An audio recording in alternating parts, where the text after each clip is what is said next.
I will start by giving two statements, Minister. And first, I welcome the road in Limerick. I think it was a wise decision, and I commend you on that. The Irish Government have committed to a 7% average reduction in overall greenhouse emissions, with a target of zero emissions by 2050.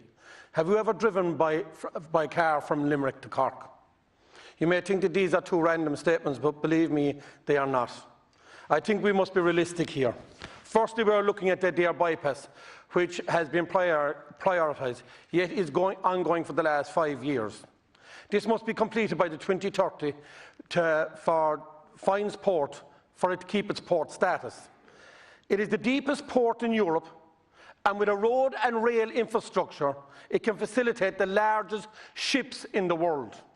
The long-awaited investments into Fines would mean that we can take in the produce in through Fines from all over the world, and all produce could come through this port to supply western seaports. Strategically, Limerick makes much more sense. They can make such a difference logistically, as Limerick is centrally placed in the country. So I'll save your emissions. We're in the middle of the country. Invest in Fines port, the deepest port in the world. You don't have to bring everything down from Dublin. We'll send it back up to you. We'll send it to all over the country because we're centralised in Limerick. There's no park and rides in our area. I ask you again, have you ever driven from Cork to Limerick? Why a 1 hour journey by motorway can now take you 2 hours in the road structure that it's in at present.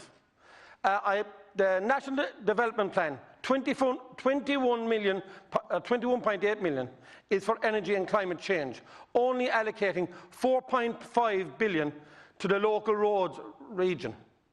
But Dublin Metro gets 5.4 billion, and the Dart expansion brings it up to 7.4 billion.